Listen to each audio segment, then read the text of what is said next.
नमस्ते प्यारे विद्यार्थियों। राजस्थान के दुर्ग 1 बाय 1 हम कंप्लीट करते जा रहे हैं।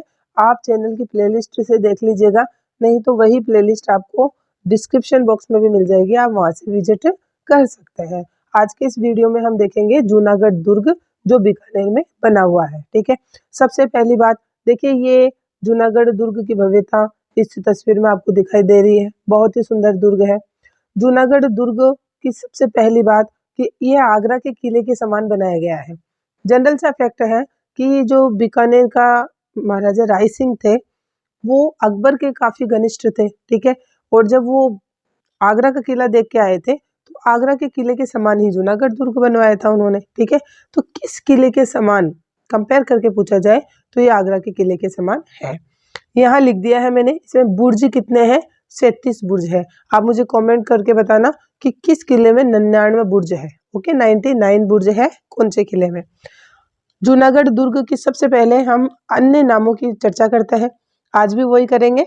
इसे बीकानेर में है ये जूनागढ़ दुर्ग, इसलिए बीकानेर का किला कह देंगे, बीकानेर का दुर्ग कह देंगे। ठीक है, इसके अलावा देखिए राती घाटी बीकानेर का नाम है। राती से रेत ले लो और घाटी से घाटी, ठीक है, रेत की घाटी बीकानेर कहलाता था। तो अब बीकानेर में ये जूनागढ़ दुर्ग बना हुआ है, इसलिए ये राती घाटी का किला हो गया। इसके अलावा एक यूनिक सा नाम है इसका, जमीन का जेवर। देखिए ये ऐसा दुर्ग है जो ये धानवंत दुर्ग अर्थात इसके चारों तरफ मरुस्थल है, तो ये कोई पहाड़ी वहाड़ी पे तो है नहीं, तो जमीन से उठाया गया है। ओके, और नेचुरल है, यहाँ ये लाल पत्थर से बना हुआ है। तो पीली पीली मिट्टी में लाल लाल पत्थर का बना हुआ दुर्ग जेवर के समान दिखाई जाता है, आभूषण के समान जो है दिखाई देता है, इसलिए इसको क्या कह दिया गया? जमीन का जेवर। ओके, ये तो हो गए इसके अन्य नाम। इसके अलावा देखिए दोस्तों, एक नाम गढ़ चिंतामणि भी इसे कहा जाता है। अब आप कहेंगे गढ़ चिंतामणि तो मेहरानगढ़ फोर्ट का नाम था। हाँ बिल्कुल वही था, लेकिन राठौड़ों ने जो भी किले बनाए जनरली उनको गढ़ चिंतामणि कहा ही जाता था। तो राठौड़ों का किला मेहरानगढ़, और इसके बाद में सबसे फर्स्ट ऑप्शन तो मेहरानगढ़। ओके, और सेकंड नंबर पर ये जूनागढ़ है, इसे भी गढ़ चिंतामणि कह दिया जाता है। अब हम देखेंगे ये किस दुर्ग की श्रेणी में आता है। तो देखिए ये धानवंत दुर्ग कहलाता है। धानवंत दुर्ग किसे कहते हैं?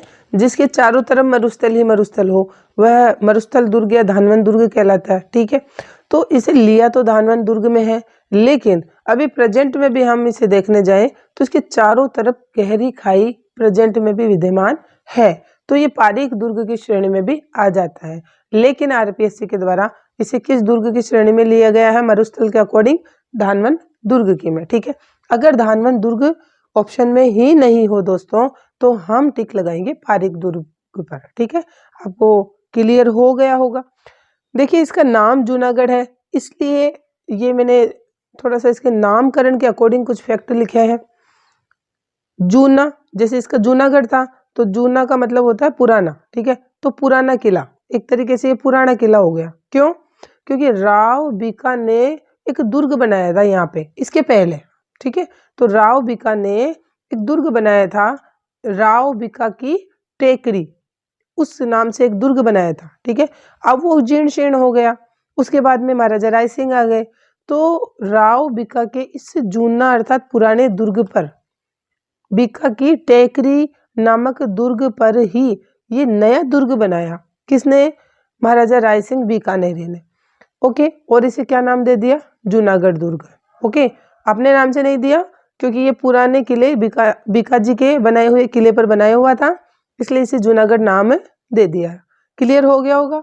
महाराजा राय सिंह बीकानेरी ने बनाया था। जनरली एग्जाम में हम ये कर देते हैं कि जूनागढ़ दुर्ग बीकानेर में है और बीकानेर राव बीका कर देते हैं, तो ये थोड़ा ध्यान रखना। राव बीका ने पुराना दुर्ग बनाया था और ये जो प्रेजेंट में बना हुआ है वो राव बीका के दुर्ग पर ही बना हुआ है, लेकिन महाराजा राय सिंह बीकानेरी ने बनाया था। कब बनाया था? 1589 से 94 ईस्वी में बनाया था। इतने समय लग गया था, 4-5 साल का समय इस दुर्ग को बनाने में। किसकी देखरेख में? मंत्री करमचंद की देखरेख में। तो ये क्वेश्चन पुटअप भी हुआ था कि किसकी देखरेख में? ये प्रधानमंत्री हुआ करते थे, मंत्री करमचंद की देखरेख में राय सिंह ने ये दुर्ग बनवाया। इसकी आकृति पूछे तो चतुर्भुजाकार है। ठीक है, 4 कोनों वाला है ये, या चतुष्कोणीय या चतुर्भुजाकार, दोनों एक ही समान है। ये पत्थर लाल पत्थर से बना हुआ है और इसमें हिंदू मुस्लिम समन्वय शैली है। देखिए हमने राजस्थान हिस्ट्री पढ़ी थी, तब हमने देखा था ये राय सिंह बीकानेरी तो अकबर का काफी घनिष्ठ हुआ करता था, ठीक है, और अकबर सबसे ज्यादा राय सिंह बीकानेरी पर विश्वास भी करता था। आपको याद हो तो आगरा की जिम्मेदारी एक समय में राय सिंह को सौंपी थी स्वतंत्र रूप से अकबर ने, ठीक है। तो ये राय सिंह बीकानेरी जो है अकबर से घनिष्ठता थी, इनका प्रोटेक्शन था, ठीक है, दिल्ली सल्तनत का। तो ये हिंदू मुस्लिम समन्वय शैली में बना हुआ है। जैसे आमेर के दुर्ग में देखा था, वहाँ भी प्रोटेक्शन था मुगलों का। तो हिंदू मुस्लिम समन्वय शैली में एक तो आमेर दुर्ग है और एक जूनागढ़ दुर्ग है। ये बीकानेर का किला ये एकमात्र ऐसा दुर्ग है जिसमें सबसे पहले लिफ्ट लगी है। लिफ्ट राजस्थान में नहीं है। देखिए दोस्तों, राजस्थान में जो दुर्ग है उन दुर्गों में सबसे पहले लिफ्ट किसमें लगी है? एकमात्र जूनागढ़ के किले बीकानेर में। ओके, अब इसके दरवाजे देख लीजिए। इसके मुख्य 7 दरवाजे हैं। जूनागढ़ दुर्ग में मुख्य गेट देखें तो 7 गेट है और इन 7 में से 2 मुख्य द्वार है, ठीक है, एक नहीं है, 2 मुख्य द्वार है। एक तो पूर्व की तरफ से एंट्री हो सकती है इसकी और एक पश्चिम की तरफ से हो सकती है। पूर्व की तरफ से कर्णपोल है और पश्चिम की तरफ से चांदपोल है। तो मुख्य गेट पूछे जूनागढ़ के तो वो तो हो गए कर्णपोल और चांदपोल, ठीक है। इसके अलावा इसके जो दरवाजे हैं, पहले ये 7 दरवाजों के नाम देख लीजिए, आपको दिक्कत नहीं होगी फिर पढ़ने में। तो कर्णपोल, चांदपोल, सूरजपोल, दौलतपोल, फतेहपोल, रतनपोल और ध्रुवपोल। ओके, ये 7 दरवाजे हैं। इनमें से ये 2 तो मुख्य ही हो गए, ठीक है। अब इन सब में से तीसरा ज्यादा इंपॉर्टेंट है, सूरजपोल। क्यों? सूरजपोल नामक जो गेट है उस पर ये जयमल और पत्ता की मूर्तियां लगी हुई है। कैसी लगी हुई है दोस्तों? गजारूढ़ मूर्तियां लगी हुई है। हाथी पर बैठी हुई पत्थर की मूर्तियां बनाकर लगाई। अभी किसने लगाई थी? देखिए, आप जानते हो जयमल और पत्ता कौन थे? राजस्थान हिस्ट्री में आपने अच्छे से पढ़ा था। जयमल और पत्ता चित्तौड़ का जो तीसरा, 3 शाखे हुए चित्तौड़ में, तो चित्तौड़ का जो तीसरा शाखा था उसमें ये जयमल और पत्ता वीरगति को प्राप्त हो जाते हैं। और उस समय देखिए 1567-68 में अकबर ने मेवाड़ पर आक्रमण किया था, ठीक है, और अकबर इनकी वीरता से इतना प्रभावित हुआ था, जयमल और पत्ता की वीरता से, कि अपने आगरा के दुर्ग के बाहर भी जयमल और पत्ता की मूर्तियां अकबर ने लगाई थी। अब जनरली मैंने कहा कि आगरा के किले के समान बना हुआ है जूनागढ़ दुर्ग बीकानेर का, और राय सिंह यहाँ देख के आए थे आगरा का दुर्ग अकबर का, तो यहाँ जो है कॉपी किया इन्होंने जूनागढ़ दुर्ग को। तो जूनागढ़ दुर्ग के भी इस पर सूरजपोल पर इन्होंने किसकी मूर्तियां लगा दी? जयमल और पत्ता की। क्लियर? इसके बाद में देखिए सूरजपोल पर तो ये जयमल और पत्ता की मूर्तियां लगी हुई है ही। इसके अलावा जो कर्णपोल है, अभी जो हमने मुख्य दरवाजा देखा ना कर्णपोल, उस कर्णपोल में मुख्य क्या है? एक जूनागढ़ प्रशस्ति लगी हुई है।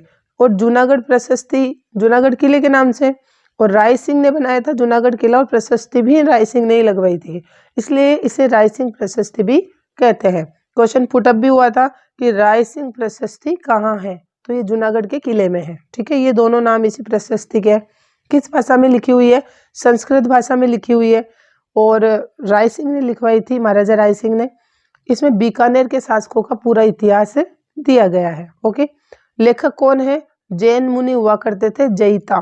कई जगह जयता भी लिख दिया जाता है, तो जयिता, वो जैता और कुंभा वो नहीं, ये अलग है जैन मुनि। जयिता और जयता दोनों नाम से आप याद रख लीजिएगा। तो ये कर्णपोल पर लगी हुई है राय सिंह प्रशस्ति या जूनागढ़ प्रशस्ति। सूरजपोल पर लगी हुई है जयमल और पत्ता की गजारूढ़ मूर्तियां। अब देखिए, इस जूनागढ़ दुर्ग के सामने एक सूर सागर नामक तालाब है। वहां पर नौकायन भी बड़ी शानदार होती है, ठीक है, पर्यटकों को लुभाती है। वसुंधरा राजे ने 15 अगस्त 2008 में इस नौकायन का सूर सागर तालाब में जो है उद्घाटन किया था। देखिए दोस्तों, सूर सागर तालाब दुर्ग के अंदर नहीं है, दुर्ग के सामने है। क्लियर हो गया होगा आपके। अब देखेंगे हम इस दुर्ग के अंदर क्या क्या बने हुए हैं, कौन कौन से महल है और कौन कौन से स्मारक है। तो जो आपको येलो कलर दिख रहा है, ये सभी प्रमुख महल और स्मारक है। देखिए, जूनागढ़ दुर्ग में सबसे फेमस तो है अनूप महल, और ये वाकई में शानदार है। आप देखिएगा कभी, एकदम सोने की जो है चारों तरफ राजा महाराजाओं की नक्काशी की हुई है, एकदम शानदार महल है। तो अनूप महल कहाँ है? जूनागढ़ दुर्ग में है। अब देखिए अनूप सिंह जी बनाएंगे अनूप महल, और अनूप पुस्तकालय भी इनके द्वारा बनाया हुआ है। तो जनरली पूछे अनूप पुस्तकालय कहाँ है, अनूप महल कहाँ है, तो जूनागढ़ दुर्ग में हो गए। ये अनूप महल जो सोने की नक्काशी के लिए या स्वर्ण कार्य के लिए बहुत प्रसिद्ध है। जैसे गहनों पर होती है ना, सोने के गहनों पर जो शानदार नक्काशी होती है, वैसी कलाकारी वहां पर पूरे महल में की गई है। अब इसमें क्या होता था, यहाँ राजाओं का राज तिलक होता था। ठीक है, जो बीकानेर के राजा थे ना, उनका राज तिलक होता था अनूप महल में। क्लियर। इसके अलावा देखिए कर्ण महल है, एक लालगढ़ महल है। यहाँ से देखिए लालगढ़ महल, कर्ण महल, गंगा निवास महल, सरदार महल। ठीक है, तो देखिए लालगढ़ महल ये तो जनरली इनके नाम से है, लेकिन लालगढ़ महल ये गंगा सिंह जी ने बनाया था। महाराजा गंगा सिंह जी थे ना बीकानेर के, उन्होंने अपने पिता की याद में बनाया था लालगढ़ महल। इसके अलावा एक फेमस जो है 33 करोड़ देवी देवताओं का मंदिर है। इसमें धातु की मूर्तियां, पत्थर की नहीं है। 33 करोड़ देवी देवताओं की मूर्तियां धातु की मूर्तियां हैं। ये किसने बनाया था? अनूप सिंह जी ने। ओके, देखिए 33 करोड़ देवी देवताओं की साड़ पूछी जाती है, इधर लिख दिया है मैंने।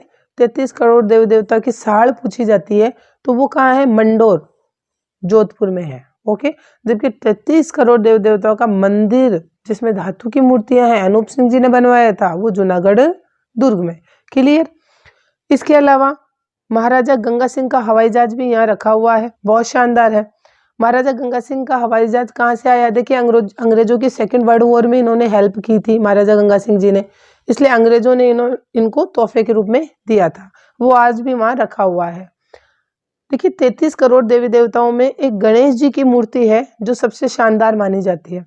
अब जनरली तो गणेश जी किस पे बैठे रहते हैं? चूहे पे, चूहे की सवारी होती है इनकी, लेकिन यहाँ गणेश जी किस पर बैठे हुए हैं? शेर पर। तो शेर पर बैठे गणेश जी की मूर्ति एकमात्र कहाँ पर है? जूनागढ़ दुर्ग में है, 33 करोड़ देवी देवताओं के मंदिर में। इन्हें हैरब गणपति कहते हैं। हैरब गणपति से भी पूछ सकते हैं कि हैरब गणपति की मूर्ति कहाँ है। हैरब गणपति का मतलब ही है कि शेर पर बैठे हुए गणेश जी। तो हैरब गणपति की मूर्ति कहाँ है? जूनागढ़ दुर्ग में। ठीक है, शेर पर सवार गणपति की मूर्ति कहाँ है? जूनागढ़ दुर्ग में। 33 करोड़ देवी देवताओं का मंदिर कहाँ है? जूनागढ़ दुर्ग में। ओके, साल पूछे तो मंडोर, जोधपुर में। इसके अलावा लक्ष्मी नारायण मंदिर भी बहुत फेमस है यहाँ का। और एक देखिए टेसी टोरी, वैसे टेसी टोरी भी ऐसे भी लिख दिया जाता है, टेसी और टोरी। ठीक है, तो टेसी टोरी या टेसी टोरी। तो ये टेसी टोरी का संग्रहालय भी जूनागढ़ दुर्ग में है। बीकानेर से आपको याद आया होगा, हमने हिस्ट्री में देखा था कि ये इटली के थे टेसी टोरी, और इन्होंने बीकानेर को ही, अपने राजस्थान को ही अपनी कर्मभूमि बना लिया था और आजीवन यहीं रहे थे ये। ठीक है, तो इनका संग्रहालय है टेसी टोरी का, जिसे म्यूजियम कहते हैं, वो भी कहाँ है? जूनागढ़ दुर्ग में, बीकानेर में। ठीक है, अब लास्ट रही है हमारी कोटेशन।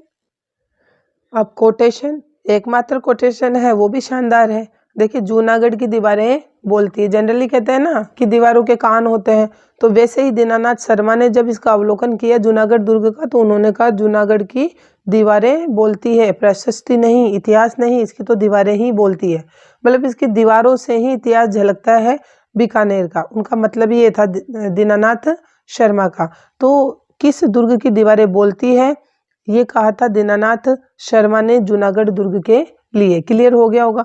अब देखिए हर दुर्ग में कहीं ना कहीं की से जलापूर्ति होती है, और इतने दुर्ग देखे, कहीं पर बावड़ी से हो रही है, कभी तालाब से हो रही है, लेकिन देखिए बीकानेर में जो जलापूर्ति हो रही है जूनागढ़ दुर्ग में, वो कुओं से हो रही है। ठीक है, और वो कुएं भी कौन से हैं? रामसर और रानीसर। तो राम रानी ऐसे याद रख लीजिएगा, राम और रानी जलापूर्ति, ये दो कुएं हैं, ये जूनागढ़ दुर्ग में जलापूर्ति करते हैं। दोस्तों जूनागढ़ दुर्ग की छोटी से छोटी बात भी हमने इस वीडियो में कवर कर ली है, और आप बताते ही नहीं है कि वीडियो कैसे लग रहे हैं, प्लीज़ बताया करें। इसके साथ ही आरपीएससी लर्निंग वर्ल्ड को आपका सपोर्ट जरूर दें और मेरा साथ जरूर दें। Thank you so much.